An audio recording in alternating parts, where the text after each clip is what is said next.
నమస్కారం. Doctor B R Ambedkar open university విద్యార్థిని విద్యార్థులకు స్వాగతం.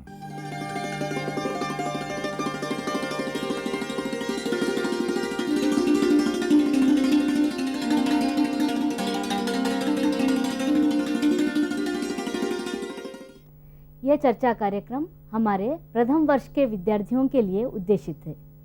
इस चर्चा में हम लोग डॉक्टर लक्ष्मी नारायण लाल द्वारा रचित गांव का ईश्वर इस एकांकी पर चर्चा करेंगे।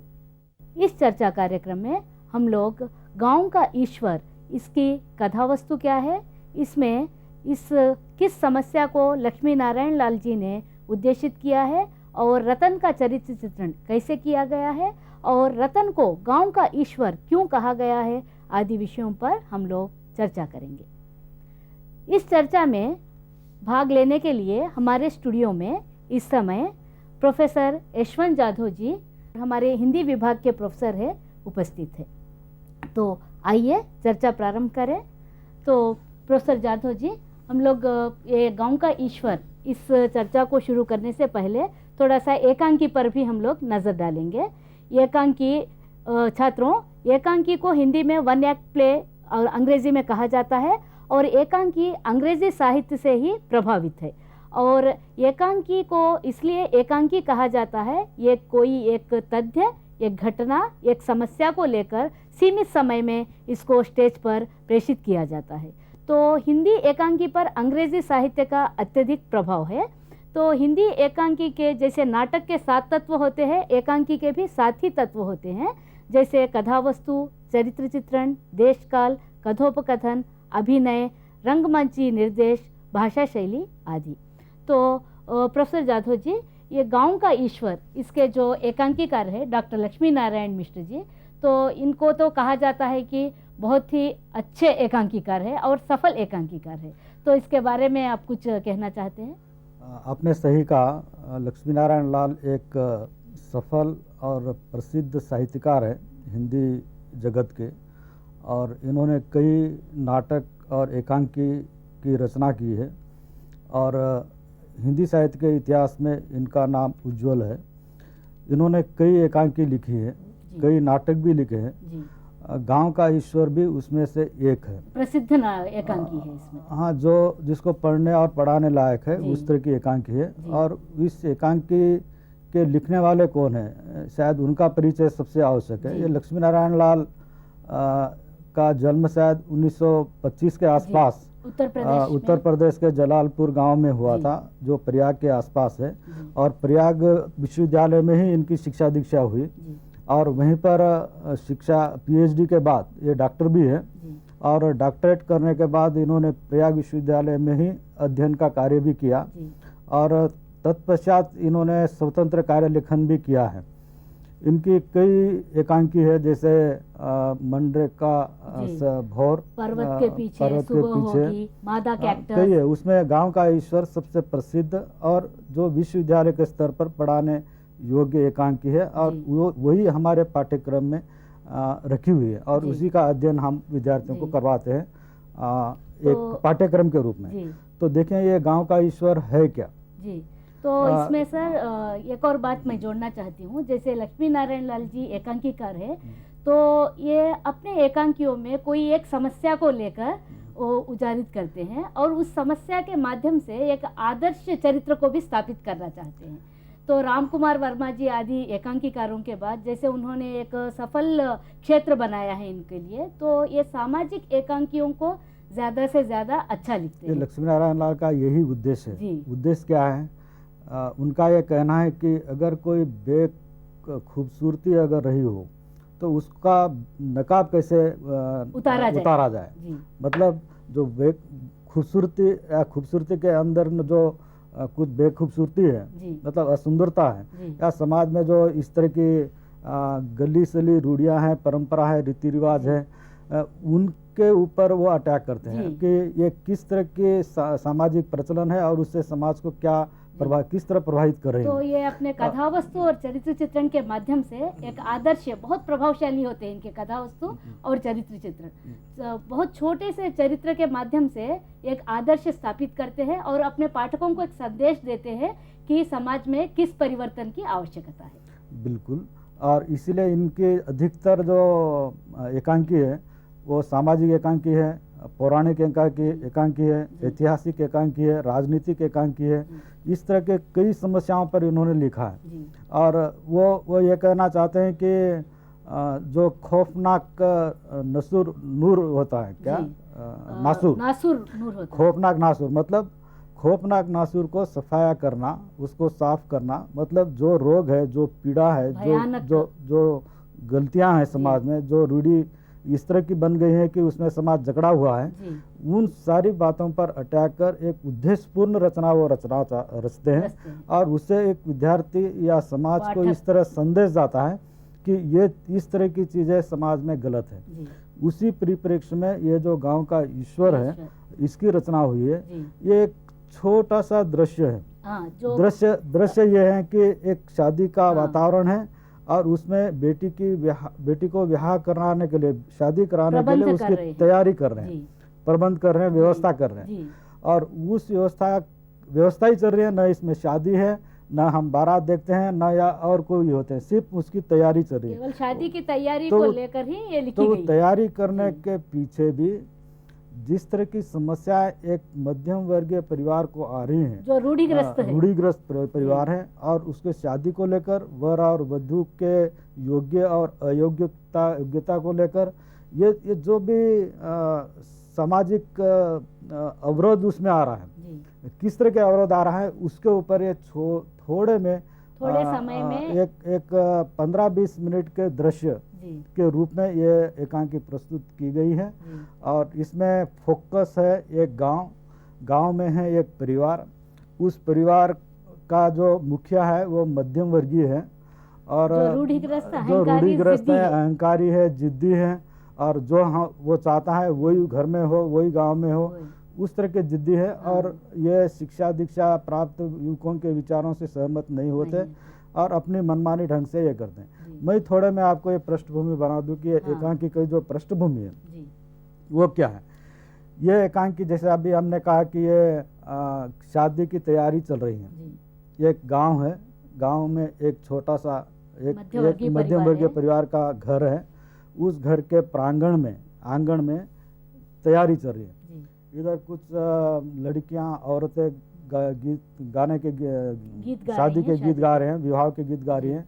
कुछ कोई तैयारी कर रहा है, बारातियों को कहाँ पर बिठाए, कैसे बिठाए, क्या बिठाए, उसके ऊपर तैयारी हो रही है कि पूरा वातावरण शादी के माहौल में व्यस्त है। ऐसा लग रहा है कि यहाँ पर मंडप डाला हुआ है और उस मंडप में पलंग और 2 मोड़े रखे हुए। उस मंडप में मोड़े भी है, वहाँ पर पलंग है, वहाँ पर गांव के कुछ बुजुर्ग लोग भी आकर बैठते हैं। और उस तरह ये एकांकी शादी की तैयारी कैसे की जा रही है उसके ऊपर लिखी गई है। दूसरा तो शादी की तैयारी में एक सबसे बड़ी 2 समस्याएं इसमें उठाई गई है। पहली समस्या तो यह है कि जो वर है, जो दुल्हा है, दुल्हा की जो योग्यता है दुल्हन के लिए सही नहीं है, ये आधुनिक पीढ़ी के विचार हैं इसमें जो ये है। और उस आधुनिक पीढ़ी के विचार से जो शिवपाल है वो सहमत नहीं है। शिवपाल जो है केशर का पिता है। इसमें तो जैसे 7 चरित्र होते हैं सर, जैसे 7 लोग हैं यहाँ पर। एक तो शिवपाल है जो केशर का पिता है, केशर यहाँ पर वधू है।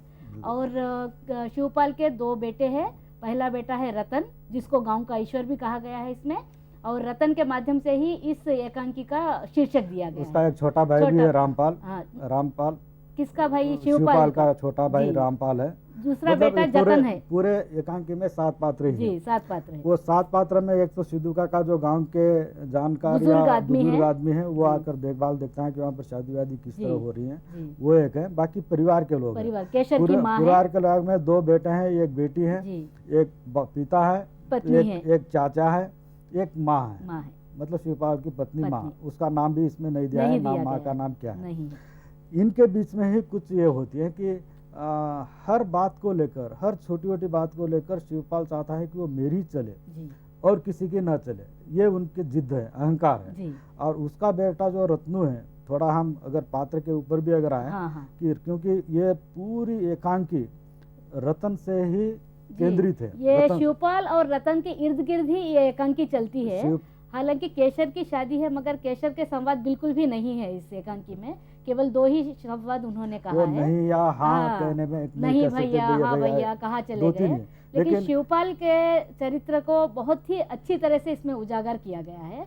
और समस्या ये है जी, कि ये जो रतन है, जी, रतन पढ़ा लिखा है, हाँ, और गांव से जब वो पढ़ने के लिए सोचता है तो गांव उनके पिताजी भी उनको पढ़ने के लिए हाँ, प्रोत्साहित नहीं प्रोत्साहित करते। नहीं करते। लेकिन वो पिता की बात नहीं मानते। ये गांव वाले जानते हैं कि रतन बिना उनके पिता के समर्थन से, सपोर्ट से, इन्होंने अपनी पढ़ाई की है, हाँ, उच्च पढ़ाई की है, नौकरी करता है गांव में, हाँ, और नौकरी करके जो कुछ कमाता है उसका कुछ भाग भी वो अपने पिताजी को हर महीने गांव भिजवाता है मनी जैसे ऑर्डर के इसमें जरिए। कहा गया है कि उसकी तनख्वाह जो है 120 रुपये महीना है, लेकिन 50 रुपये हर महीने 30 तारीख को घर पर भिजा देता है।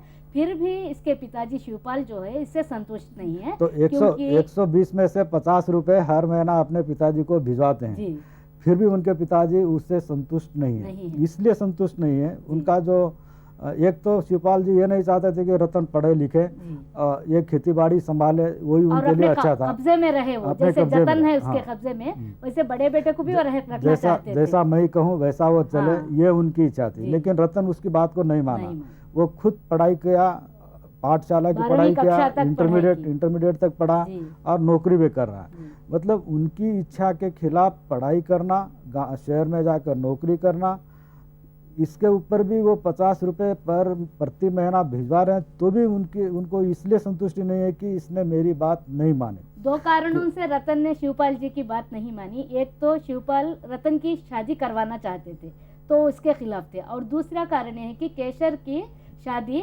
35 साल के अधेड़ व्यक्ति से करवाना चाहते हैं, जिसकी 2 बीवियां मर चुकी है और ये तीसरी शादी है। तो सही। इन 2 कारणों से ये रतन को नहीं चाहते हैं। ये कहते हैं कि जब रतन शादी नहीं करेगा तो हमारा खानदान कैसे बढ़ेगा, वंश वृक्ष तो वही समाप्त हो जाएगा। बिल्कुल सही है। ये रतन ये नहीं चाहता कि मेरी बहन, जी, जिस तरह उसकी पहले की 2 पत्नियां मर चुकी हैं, हाँ, और न जाने एक तो गौन से आने के बाद ही दूसरे दिन ही उसका मौत हो उसकी गया। मृत्यु हो गई, जी, और दूसरी पत्नी 2 साल के बाद उसकी मृत्यु हुई। जी, अब रतन ये सोचता है कि मेरी बहन की शादी अगर इससे हो जाए और न जाने इनको भी कहीं उसी तरह भुगतना पड़े, उसके अलावा उसी की मौत न हो जाए, वो इसमें उनको डर है। ये ये युवा 13 पीढ़ी साल है। की है लड़की, हाँ, और वो और- 35 साल का है। हाँ, तो इसमें उम्र में भी इतना सा अंतर है, इसलिए भी डर रहा है हाँ, वो। बेजोड़ तो है ही, बेजोड़ तो अनमेल विवाह है, जी। बेमेल विवाह है, जी, फिर भी उतना ही नहीं है। हाँ। हम देखते हैं कि समाज में 40-45 वर्ष के साथ भी आज जवान लड़कियों की शादी हो होती रही है। है, लेकिन ये अंतर लेकिन- काफी है। लेकिन ये अंतर भी है, लेकिन सबसे मुख्य उनकी जो समस्या है, डर जो है उनके मन में, रतन के मन में, जी, कि कहीं बहन की भी भाग्य उनके जैसे पहले 2 पत्नी के जैसा न हो, जी, कहीं ये शादी के बाद इसकी इसकी भी जिंदगी मृत्यु ना हो मृत्यु न जाए। हो जाए। जी। ये सबसे बड़ा डर है। हाँ, उम्र दोनों के अंतर है, ये तो ठीक है, बेजोड़ है, मेला ये नहीं है, लेकिन सबसे ज्यादा भय उनको यही है कि इनकी 2 पत्नी के जैसे रत्न मेरी बहन केसर की भी मृत्यु न हो जाए शादी हाँ। के बाद। इसको लेकर वो चाहता है कि विरोध करता है कि नहीं, उससे नहीं करते। लेकिन शिवपाल एक ऐसा व्यक्ति है, वो ये चाहता है कि भाई धन है, दौलत है, खेती है, इनकी 40 बीघा जमीन कुछ जमीन वहीं है। पर है गांव में, गृहलक्ष्मी और है घर और में। 60 बीघा और कहीं दूसरी जगह पर ही है। जी। कुल मिलाकर 100 बीघा खेत है। अब ये 100 बीघा खेत में इतनी धन दौलत संपत्ति वाला, जिससे घर भरपूर है, दूध दही की कोई कमी नहीं है।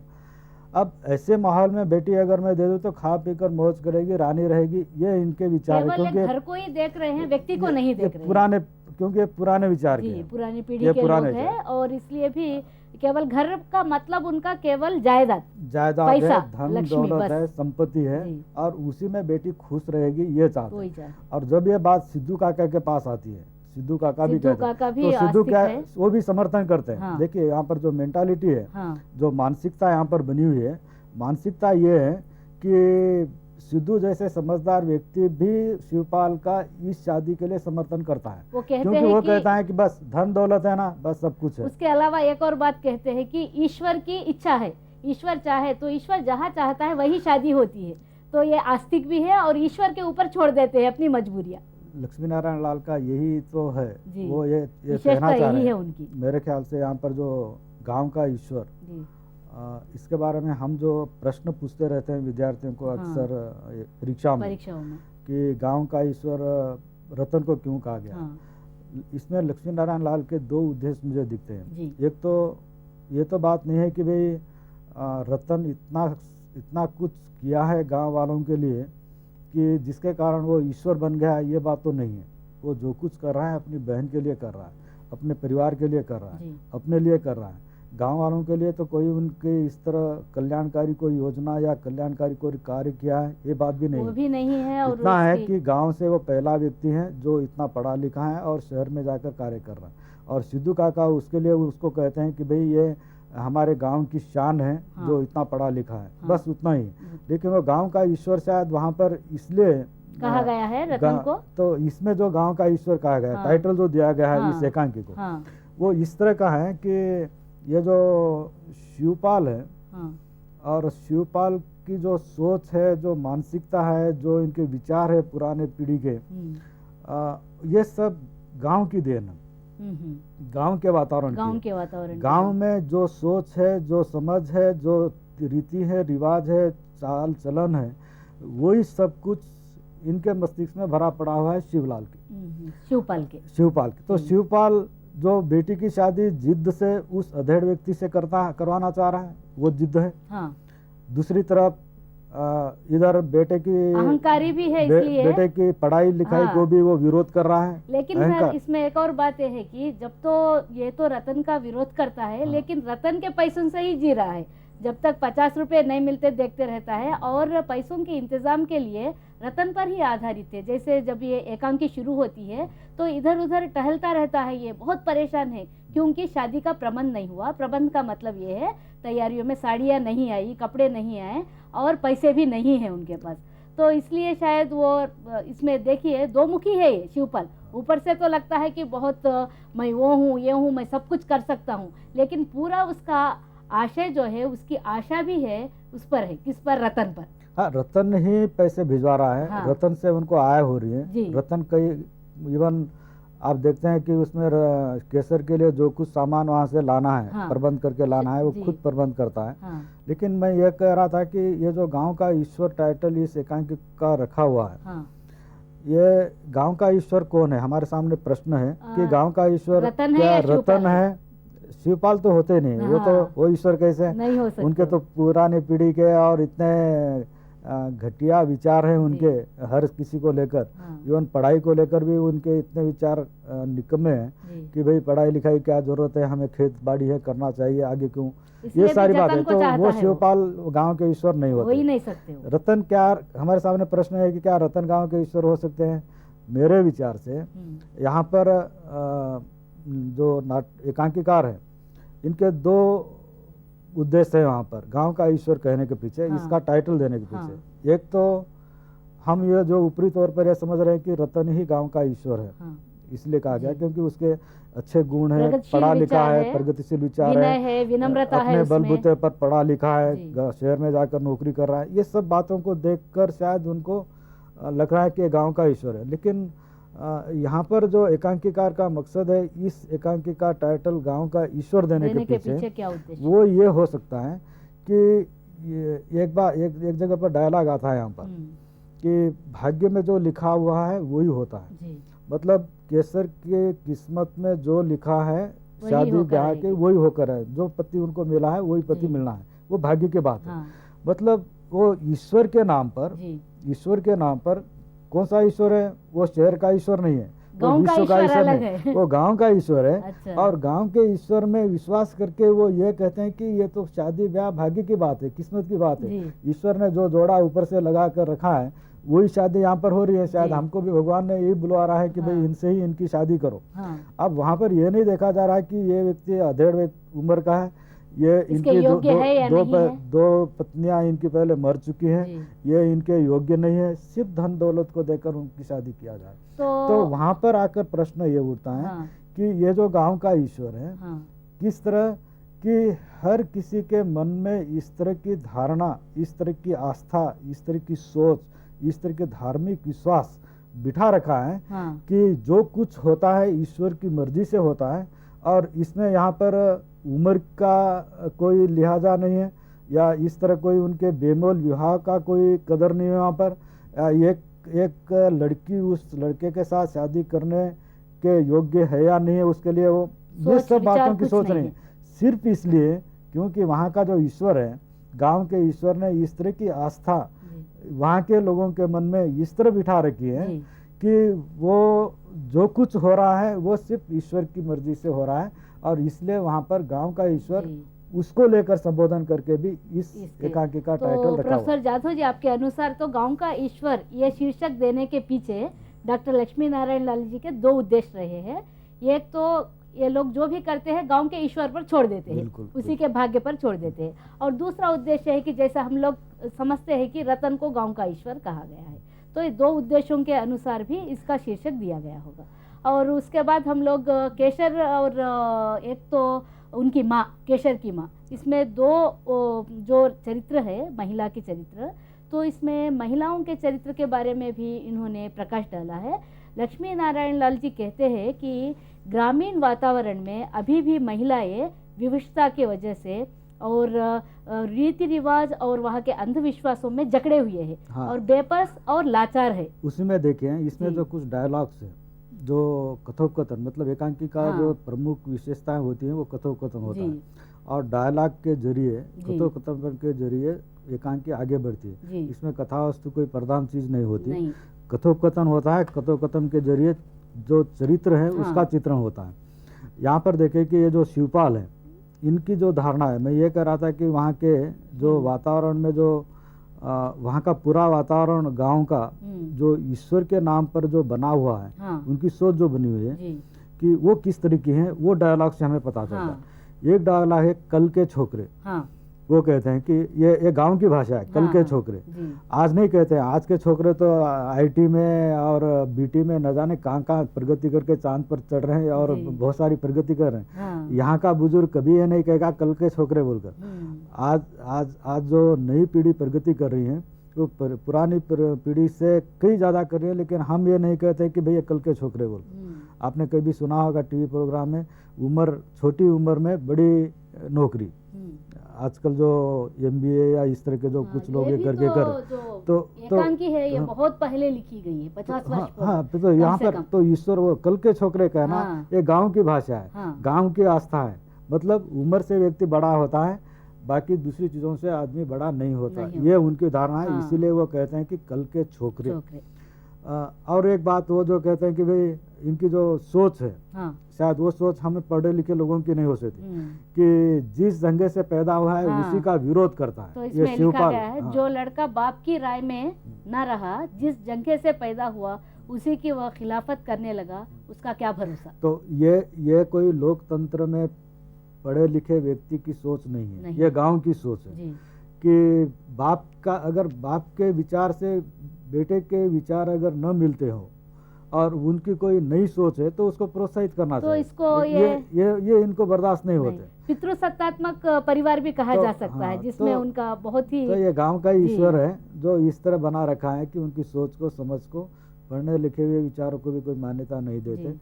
हमारे मन में जो कुछ है, हम जो सोचेंगे, हम जी। जो कहेंगे वही हो, जी, इस तरह की जो धारणा इनके मन में बैठी है, जी। इसके कारण इस एकांकी में कई समस्याएं होती तो हैं। इसमें एक और बात शिवपाल कहते हैं, अगर ईश्वर लड़की को दे तो 7 खूब रुपया भी दे, हाँ। नहीं तो बेकार, बस समझो काका की हाथ मल मल कर रह जाना पड़ेगा।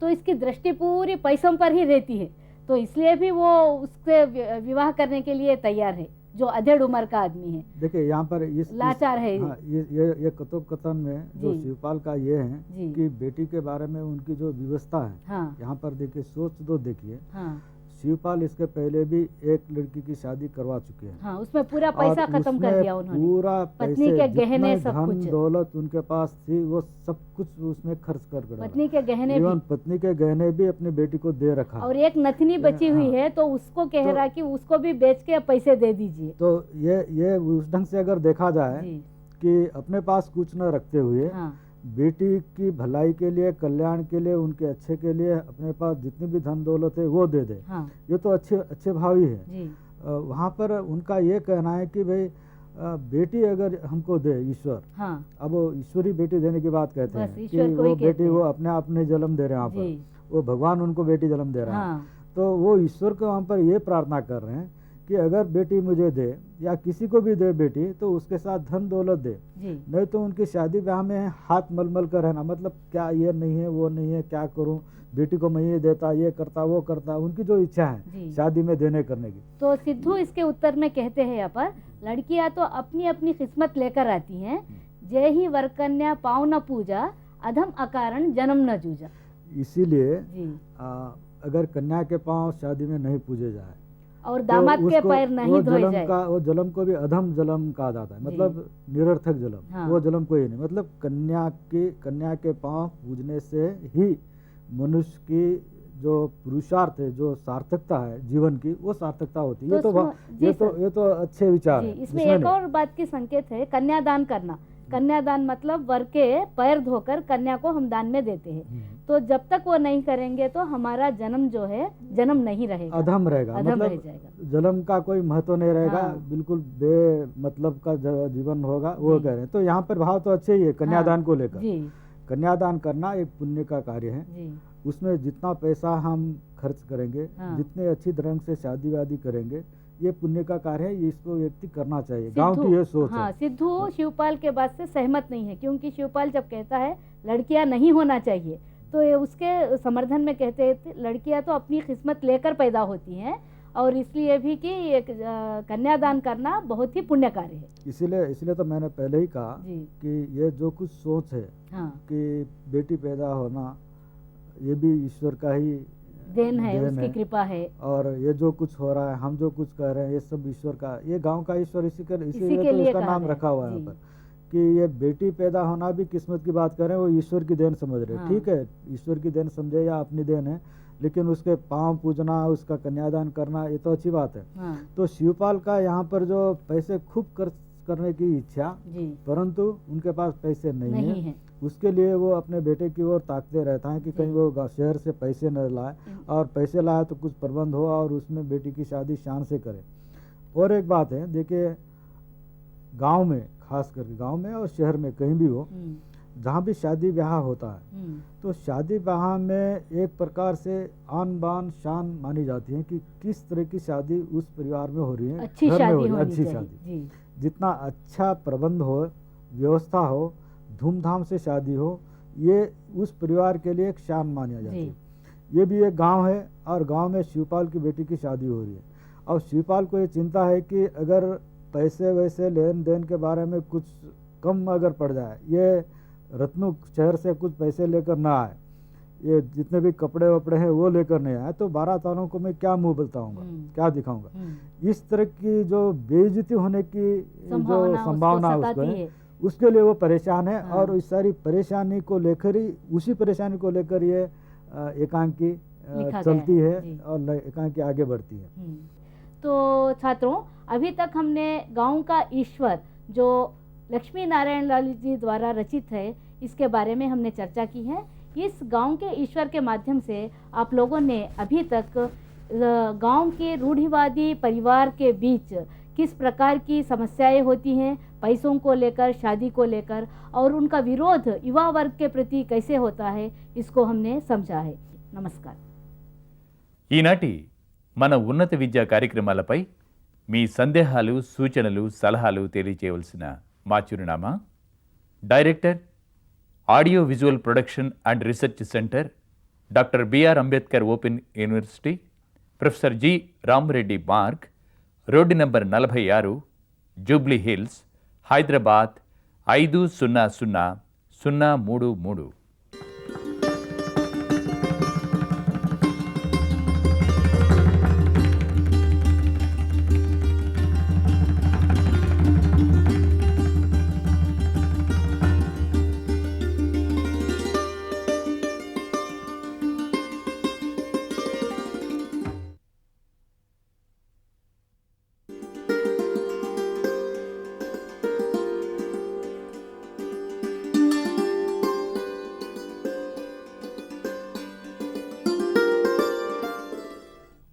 Doctor B R Ambedkar open university की जानिब से पेश खिदमत है एक बसरी सबक,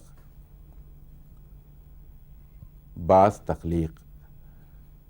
ये सबक BA साल सुवम के तलबा के लिए मुख्तस है। तर्जुमा निगारी के निसाब से ये सबक लिया गया है और ये तर्जुमे की टेक्निक में ये एक किस्म है। इस मौजू पर आज हमें मज़ीद मालूमात बहम पहुँचाने के लिए हमारी स्टूडियो में मौजूद हैं प्रोफेसर यूसुफ कमाल साहब और जनाब जमील शैदाई साहब। प्रोफेसर यूसुफ कमाल साहब किसी तारुफ के मोहताज नहीं हैं। ये उस्मानिया यूनिवर्सिटी में जियोलॉजी के प्रोफेसर रहे हैं और ऑडियो विजुअल डिपार्टमेंट के डायरेक्टर भी रहे हैं। गो ये साइंस के उस्ताद हैं। इन्होंने अदब में, ख़ासकर उर्दू अदब में बहुत सा काम किया है और इनका बेशबहा ख़जाना हमारे उर्दू अदब में मौजूद है। उन्होंने बहुत सी किताबें लिखी हैं जिसमें ज़्यादातर तर्जुमे हैं। उन्होंने शिव कुमार की किताब trap falls in the sky का उर्दू तर्जुमा किया है, आसमान में कमीन गाहें, जिससे उन्हें इनाम भी मिला है। और उन्होंने शिव कुमार ने जो फैज़ की शायरी का तर्जुमा किया उसमें भी उन्होंने उनकी मदद की। और अदब में ख़ासकर अफ़सानों के, यानी उर्दू अफ़सानों के अंग्रेज़ी तर्जुमे उन्होंने बहुत से किए हैं, जैसे कृष्ण चंद्र, राजेंद्र सिंह बेदी, मंटो, सुरेंद्र प्रकाश वगैरह वगैरह। आज हम इनसे तर्जुमे के बारे में और ख़ासकर बास तख्लीक़ के बारे में मालूमात हासिल करेंगे। उनके साथ मौजूद हैं जनाब जमील शैदाई साहब। जमील शैदाई साहब एक फ्रीलांस ट्रांसलेटर हैं। ये भी साइंस के तालिब इल्म हैं और इन्होंने भी उर्दू अदब में बहुत से तर्जुमे किए हैं। इन्होंने भी बहुत सी किताबों का तर्जुमा किया है। उर्दू से अंग्रेज़ी में इन्होंने बहुत से अफ़सानों का तर्जुमा किया है, जैसे क़ाज़ी मुश्ताक़ के और अहम प्रोफेसर बेग एहसास और मज़हरुज़्ज़मा साहब की कहानियों का इन्होंने उर्दू से अंग्रेज़ी में तर्जुमा किया है। और अंग्रेज़ी से उर्दू में भी उन्होंने वो हेनरी और हेमिंगवे के अफ़सानों का तर्जुमा किया है और बहुत से ड्रामों का भी उन्होंने तर्जुमा किया है। ये दोनों माहिर तर्जुमा निगार से हम आज बास तख्लीक़ के बारे में मालूमात हासिल करेंगे।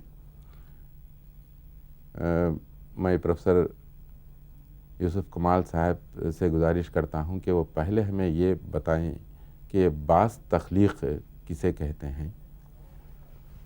शुक्रिया प्रोफेसर कासिम साहब कि आपने हमको इस मौजू पर गुफ्तगू करने के लिए यहाँ दावत दी। तर्जुमा तो वैसे हम लोग ज़माने से, मैं तो 20, 25, 30 साल से इस काम में जुटा हुआ हूँ। अब यह है कि तर्जुमे की जो वैरायटी है, जो किस्म है बास तख्लीक़, एक ऐसी सिन्फ बन गई है वो जो बहुत मुश्किल है। वैसे तो आपकी किताब में बड़ी तफसील से बात की गई है मुख्तलिफ़ अबवाब में, मुख्तलिफ़ यूनिट्स में, कि तर्जुमा बामाहवरा हो, तर्जुमा आज़ाद हो, और ये कि तर्जुमे की ज़बान कैसी हो। लेकिन मैं इस बात को हमारे स्टूडेंट्स पे वाज़ेह करना चाहता हूँ कि बास तख्लीक़ दरअसल अदबी तर्जुमे की एक किस्म है। बास तख्लीक़ का ताल्लुक़ साइंस के तर्जुमे से नहीं है, तनक़ीद के तर्जुमे से नहीं है, या अखबार के तर्जुमे से नहीं है, क्योंकि तख्लीक़ की बास तख्लीक़ होगी। तख्लीक़ी अदब जो होगा किसी भी ज़बान का, अगर हम उस तख्लीक़ी अदब का तर्जुमा कर रहे हैं तो फिर उसको क्या हम रिक्रिएट कर सकते हैं, जिसको आपने अपनी किताब में लिखा ट्रांसक्रिएशन। जो जहाँ रिक्रिएट करने की बात आती है तो वो अदब पे ही हो सकता वो है, अदब का ही हो सकता हो सकता है, साइंस और दूसरे उलूम का नहीं हो है। सकता। तो बाज़ तख्लीक अदबी तर्जुमे की सबसे आला किस्म है, ये हमको समझना चाहिए। अब यह है कि बाज़ तख्लीक के क्या तकाज़े हों, ज़ाहिर है कि इसके वही तकाज़े हैं जो आम तौर पर एक अदबी तर्जुमे के माने गए हैं कि तर्जुमा चाहे किसी सिन्फ का हो, तर्जुमा चाहे नस्र का हो या नज़्म का हो, या नस्र में नज़्म में हम बात करेंगे कि नस्र नज़्म में बाज़ तख्लीक क्या हो सकती है, उसकी क्या क्या मिसालें हो सकती हैं। लेकिन इस छोटे से वक्त में मैं ये वाज़ेह करना चाहता हूँ कि मुतरजिम की शख्सियत तर्जुमे की कामयाबी की ज़मानत है, क्योंकि जिस तरह तख्लीक, हर वो तहरीर तख्लीक नहीं कहला सकती जो सिर्फ लिखी जाए, ख़ास तौर पर अदबी तख्लीक। जब तक कि अदबी तख्लीक में तख़य्युल का पहलू वाज़ेह नहीं होता, और ये कि वो तख़य्युल और तसव्वुर से हट के उसमें दूसरे जो लवाज़िमात हैं, जैसे कि एक मरकज़ी ख़्याल को किस तरह ट्रीट कर रहे हैं आप नज़्म में या अफ़साने में, और ये कि वो सारे अनासर जो उस तख्लीक में आए हैं कितनी उसकी तहज़ीब से जुड़े हुए हैं, क्योंकि अदबी तख्लीक का ताल्लुक़, अदब का ताल्लुक़ बहरहाल उस ज़मीन से है जिसे हम तहज़ीब कहते हैं। तख्लीक, अदबी तख्लीक तहज़ीब से उगा हुआ एक दरख्त है। यानी बाज़ तख्लीक वो है जो सिर्फ अदब के लिए की जाती है, दूसरे उलूम के लिए नहीं किया। ये बात आपने बहुत वाज़ेह कर दी है। मैं अब जमील शहदाई साहब से गुजारिश करता हूँ कि हम ये बताएं कि ये बाज़ तख्लीक असल में हम किसे कहेंगे? तर्जुमा हम उसे कहेंगे जहाँ एक ज़बान की तहरीर को दूसरी ज़बान में मुंतकिल किया जाता है। बाज़ तख्लीक में भी वही होता है कि एक ज़बान की तहरीर को दूसरी ज़बान में मुंतकिल किया जाता है। इसमें तर्जुमे में और ये बाज़ तख्लीक में क्या फ़र्क है? तर्जुमे में और बाज़ तख्लीक में नुमाया फ़र्क यह है कि तर्जुमे में एक ज़बान के मतन को दूसरी ज़बान में मुंतकिल किया जाता है जी। यहाँ पे तर्जुमे निगार को ये आज़ादी नहीं होती कि अपनी तरफ से उसमें कुछ आगे इजाफ़ा कर सके या उसमें कमी कर सके, बल्कि जो मतन की ज़बान है, तर्जुमे की ज़बान एक साई की तरह उसका पीछा करती, और जब तक ख़द और साया बराबर नहीं होते तो तब तक तर्जुमा जो है मुनासिब तौर पे नहीं होता। चुनाचे अब देखिए, जब रोशनी का इनेकास एक ज़ाविया बदल देता है तो साया भी बड़ा या छोटा हो जाता है। उसी तरीके से इंटरप्रिटेशन करने में अगर तर्जुमा निगार अपनी तरफ से कुछ इजाफा कर देता तो वो तर्जुमे की शक्ल बाकी नहीं रहती। चुनाचे बाज़ तख्लीक में ये सहूलत है कि आप अपनी तरफ से जहाँ जहाँ चाहे आप इजाफा कर सकते हैं, जहाँ जहाँ चाहे कमी कर सकते हैं, और अपने ख़यालात को भी आज़ादाना तौर पे उसमें शामिल कर सकते हैं। चुनाचे तर्जुमे में और बाज़ तख्लीक में ये नुमाया फ़र्क होगा, जहाँ बाज़ तख्लीक में आपको आज़ादी है और तर्जुमे में ऐसी कोई आज़ादी नहीं है। कि बाज़ तख्लीक में ये बात है कि एक ज़बान से दूसरी ज़बान में जब तर्जुमा किया जाता है तो वो जिस ज़बान में तर्जुमा किया जाता है उस ज़बान की तहज़ीब को, वहाँ के कल्चर को मद्देनज़र रख कर उसे उस ज़बान का बनाया जाता है, उस तख्लीक को।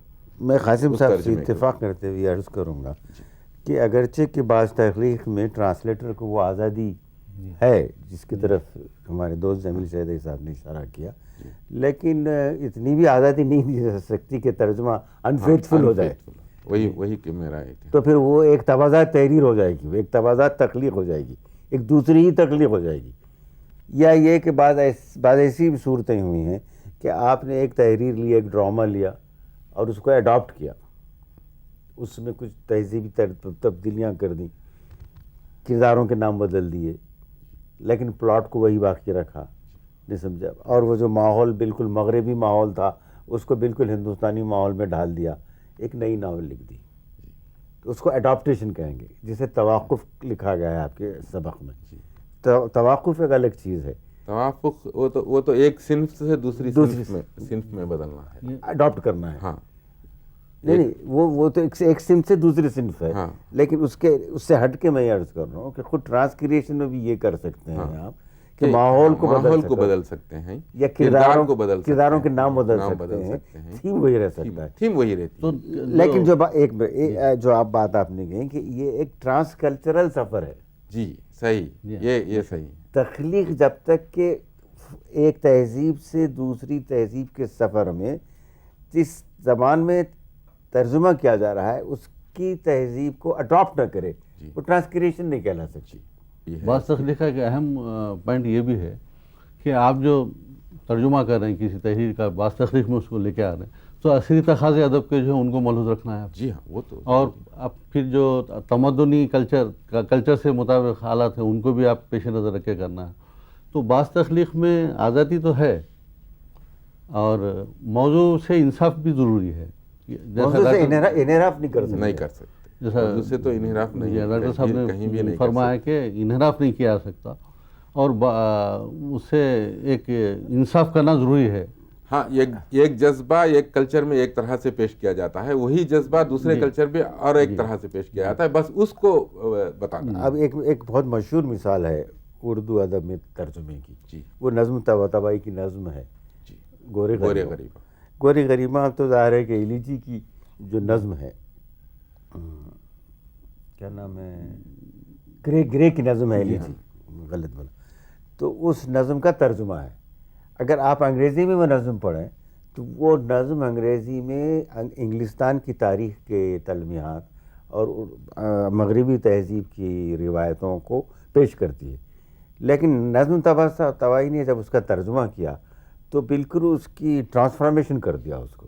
मसलन ये चार्ल्स और एडवर्ड के जो नाम थे उन्होंने रुस्तुम और सौराब से बदल दिए। तो अब ऐसा मालूम होता है जब आप गोरे गरीबा पढ़ते हैं तो ये ग्रे की एलिजी नहीं है बल्कि नज़्म तबाई की अपनी एक नज़्म है, हालांकि it is completely based on the history of English culture, English language. तो जब आप ट्रांसक्रिएट करते हैं तो वो तलमीहात, वो इस्तिआरे, वो तशबीह हैं, वो तलमीहात जो उसके अंदर बरती गई हैं, मुमकिन है कि उसमें कुछ आप तब्दीली करें, लेकिन जो मोड है, जो थीम है, वो बाकी रहेगा। गोरे गरीबा तमाम तर एक मरसिया है।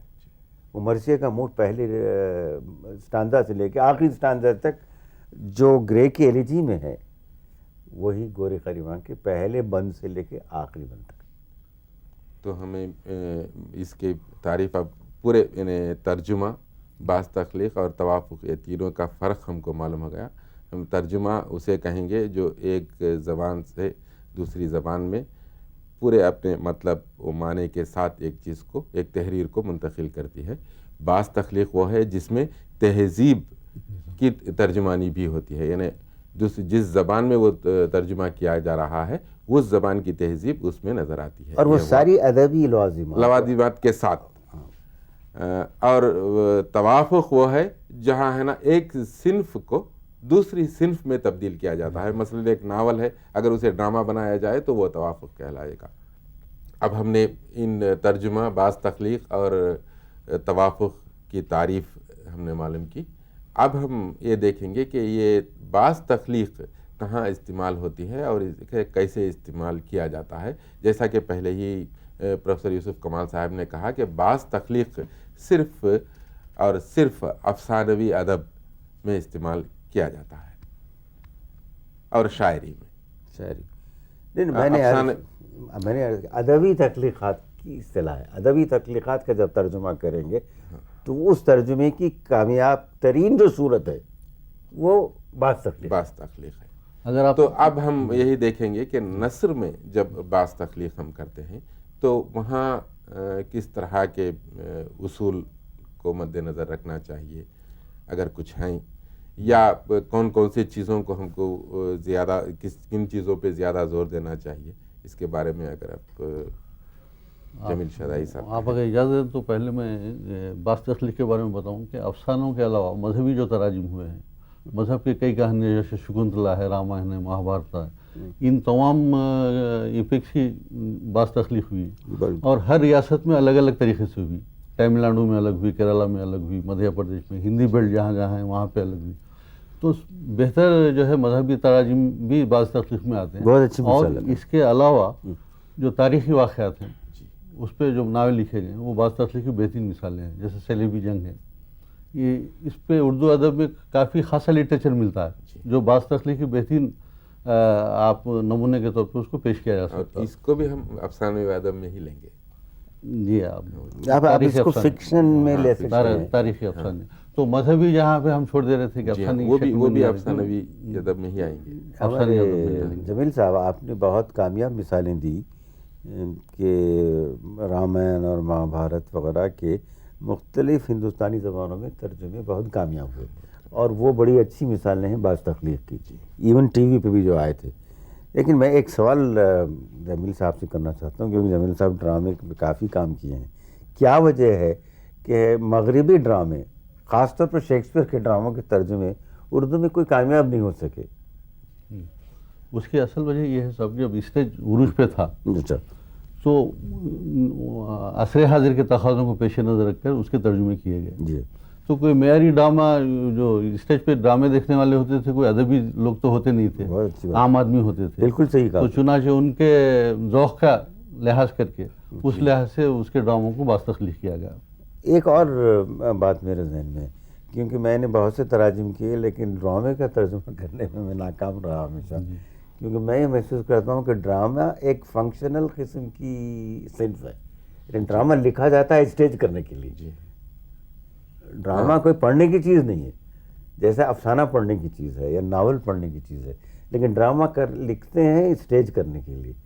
जब करते हैं आप, तो बहुत सी चीज़ें जो कॉन्वर्सेशनल होती हैं डायलॉग की सूरत में वो मौजूद होती हैं, उसमें पॉजेज भी होते हैं, और उसकी जो ज़बान होती है ड्रामे की वो बाज़ वक्त कलोकियल भी हो जाती है, यानी बिल्कुल ज़रूरी हो जाती है बाज़ारी की वजह से। किरदारों की वजह। तो उन मुख्तलिफ लेवल के तकाज़ों को हम तर्जुमा करते हुए शायद शेक्सपियर की आहद को हम लोग कैप्चर नहीं कर सके, हालांकि इतने तर्जुमे हुए शेक्सपियर के। नहीं, उसकी वजह ये रही सब कि उर्दू में ड्रामे की रिवायत बड़ी कमज़ोर रही। अच्छा, क्योंकि हमारे पास जो है वो नुकेले कैरेक्टर की बड़ी कमी है। अच्छा, जैसे नुकेले कैरेक्टर से मतलब ये है कि हम, जैसे मेरे से अगर कोई बड़े भाई हैं तो मैं उनसे इख्तलाफ की कोई गुंजाइश निकलने नहीं देता। अच्छा, वो ज़्यादती करते हैं तो मैं सह लेता हूँ। अच्छा, इस वजह से कि हमारे पास भाई के तस्वुर में ऐसी चीज़ें समझाई जाती जी, कि भाई उनकी इज़्ज़त की जाए, उनसे इनहराफ नहीं किया जाए, उनसे इख्तलाफ नहीं किया जाए। तो अब यहाँ पे दो कैरेक्टरों में तसादुम होने का कोई चांस ही नहीं होता। सही। हम हर जुल्म को भी सह लेते हैं क्योंकि हमारे इक़दार हैं सोसाइटी के, समाज के, उनके पाबंद है ना, हमारा फ़र्ज़ है। तो इन इक़दार में जो है कोई नुकेले कैरेक्टर वो नहीं हो सकते। तो कोई अच्छा ड्रामा, तो इसलिए वो तहजीब को इस तहजीब में बदलने से बहुत से दूसरे प्रॉब्लम्स आ जाते हैं, इस वजह से ये है ना कामयाब नहीं हो सकती। ड्रामों के मुकाबले में उर्दू में नावलों के, अफसानों के बड़े खूबसूरत तर्जुमे हुए। रूसी से उर्दू में बेहतरीन तराजुम हुए, अंग्रेज़ी से उर्दू में बेहतरीन तराजुम हुए, जैसे दोस्तोयस्की की कहानियों का तर्जुमा हुआ, और सबसे अहम चेखोव की कहानियों का तर्जुमा जो है इंसानी ने किया। बड़े खूबसूरत कहीं हमको अफसानों या नावलों में कहीं ये बाज़ तख्लीक़ के हैं, बाज़ तख्लीक़ की बहुत मिसालें मिल जाएंगी आपको। मैं खुद ये बेचारे लोग, पुअर पीपल, जो दोस्तोयस्की की नावल है, जी बहुत खूबसूरत तर्जुमा हुआ उसका उर्दू में। आप पढ़ते हुए ऐसे महसूस करेंगे कि जैसा आप एक ओरिजिनल उर्दू नावल पढ़ रहे हैं। तो बाज़ तर्जुमे हुए हैं। अब इसका ताल्लुक़ बड़ी हद तक, जैसा कि मैं इससे पहले भी अर्ज़ किया और कहते रहता हूँ, कि मुतरजिम की शख्सियत ने दोनों तहजीबों को कितना अंदर जज्ब किया है, और उसमें कितनी सलाहियत और क़ुव्वत है कि वो मतन की तहजीब को तर्जुमे की तहजीब से कितना करीब कर सकता है, वो उन सारे तकाज़ों के साथ। यहाँ मुझे एक मिसाल एक याद आ रही है, एक ज़रा कंट्रोवर्शियल मिसाल है, मज़हरुल हक़ अलवी के तर्जुमे हैं जो अंग्रेज़ी से उर्दू में किए गए हैं, और वहाँ पे पूरा अंग्रेज़ी माहौल, आप जैसे ही नावल पढ़ेंगे तो अंग्रेज़ी माहौल ही मिलेगा, लेकिन महसूस होगा कि ये उर्दू का ही है। नहीं, खैर मज़हरुल हक़ अलवी की तो बहुत अच्छी मिसाल दी है आप, और ख़ासतौर क्या इसे हम ट्रांसक्रिएशन कहेंगे या तर्जुमा कहेंगे, मैं ये अब पूछ रहा था।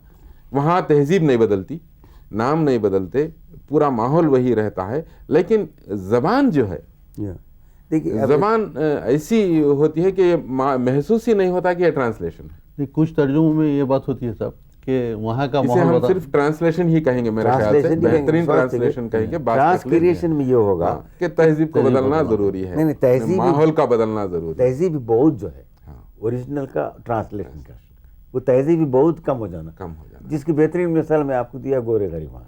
वो तो हाँ, अब आप नज़म की तरफ, अब शायरी की तरफ आएंगे। अब शायरी में बहुत सी मिसालें हमको बास तख्लीक की मिलती हैं, क्योंकि उमूमन शायरी का तर्जुमा जब हम करते हैं तो उस वक़्त तक वो कामयाब नहीं हो सकता जब तक कि वो जिस ज़बान में किया जा रहा है उस ज़बान की तहजीब को, कल्चर को ना समझे। तो मेरे ख्याल से तकरीबन जितनी भी शायरी के तर्जुमे हुए हैं बेशतर को हम बास तख्लीक कह सकते हैं। जी, अब खासतौर से मसनवी प्रोफेसर यूसुफ कमाल साहब से इसकी और वजाहत चाहूँगा। मैं क़ाबिल इसकी कि मैं एक आध मिसाल आपके सामने पेश करूं। ये अर्ज़ करना चाह रहा हूं कि शायरी की बीशतर तर्जुमे तो बास तख्लीक की तारीफ में नहीं आते, कुछ कुछ तर्जुमे हैं, क्योंकि शायरी में बास तख्लीक उतना आसान काम नहीं है। वही सबसे तर्जुमे जो हैं सबसे मुश्किल काम है।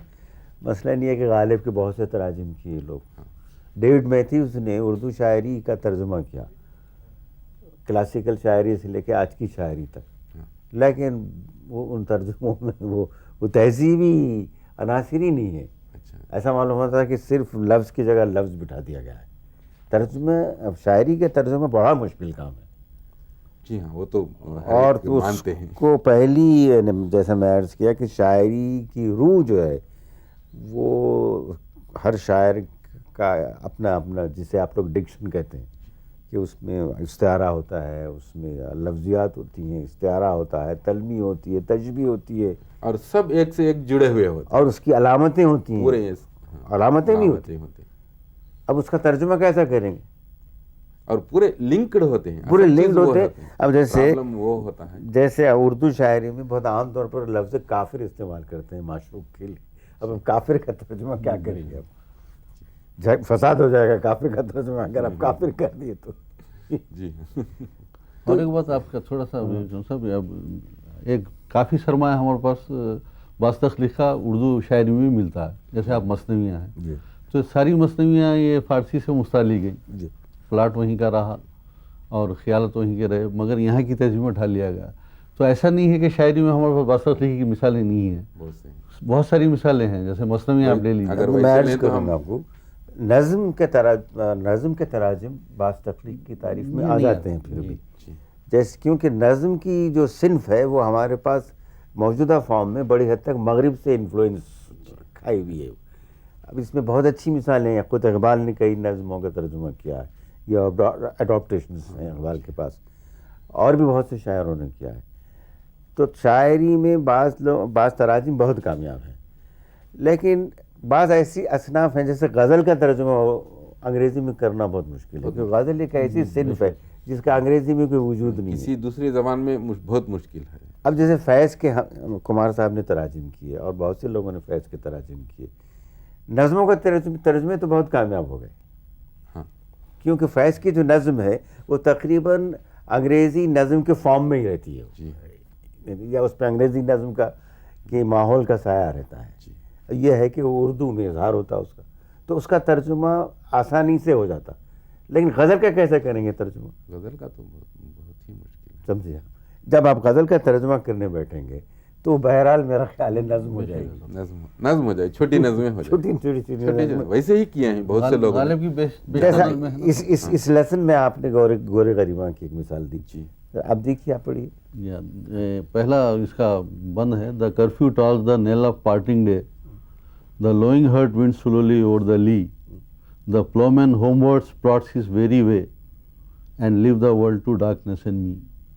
अब ये the curfew tolls the knell of parting day, इसका तर्जुमा तबातबाई साहब ने किया कि विदाए रोज़े रोशन है गजर शाम गरीबा का।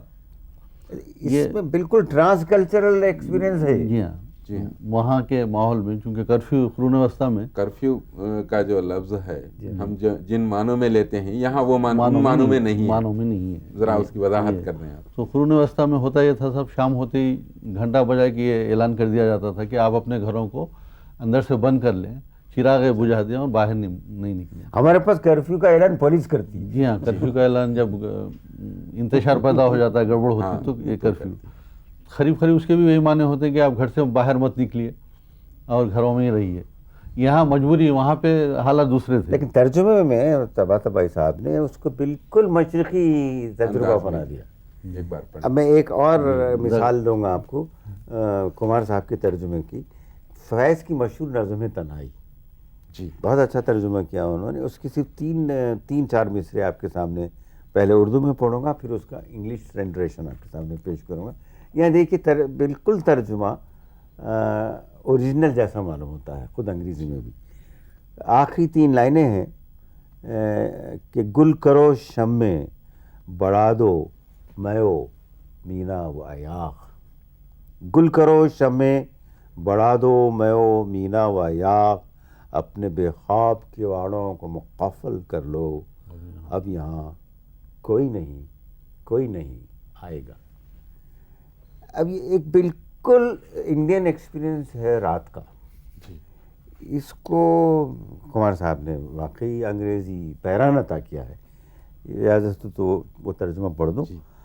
Put out the lights, put away the cups and wine, and those doors which kept vigil all night, lock them out। फिर ये 2 जो लाइनें हैं, इसमें पूरी नज़्म का मोड उन्होंने कैप्चर किया कि अब यहाँ कोई नहीं आएगा। nobody will come here now, no one। बहुत अच्छा। इसको हम बास तख्लीक कहेंगे। ये बास तख्लीक की बेहतरीन मिसाल है। अब वक्त की कमी की वजह से हमें इस सेशन को यहीं पे ख़त्म करना पड़ रहा है। वैसे और बहुत सी बातें हैं जो हम आप लोगों से मालूम करना चाहते थे, लेकिन वक्त की कमी की वजह से हम यहीं पे इसे ख़त्म कर रहे हैं। मैं प्रोफेसर यूसुफ कमाल साहब और जनाब जमील शरई साहब का शुक्रगुज़ार हूँ कि उन्होंने यहाँ आने की ज़हमत फरमाई और हमें बहुत से मालूमात से सरफराज किया। मैं तालिब इल्मों को बता दूं कि वो इस मौजू से मुताल्लिक़ अपनी किताब में फिर से मुताला करें और उसमें जो भी आपके शक व शुबात हैं वो हम तक पहुंचाएं, ताकि हम आपको उसे दूर करने की कोशिश करें। अब मैं यहीं पे फिर से मैं जनाब प्रोफेसर यूसुफ कमाल साहब और जमील शादाई साहब का शुक्रिया अदा करते हुए ये सेशन को यहीं ख़त्म करता हूँ। खुदा। మన ఈ ఉన్నత విద్యా కార్యక్రమాలపై మీ సందేహాలను, సలహాలను, అభిప్రాయాలను మాకు తెలియచేయండి. చిరునామా: director, audio visual production and research centre, doctor B R Ambedkar open university, professor G Ramreddy Marg, road number 46, Jubilee Hills, Hyderabad 500033.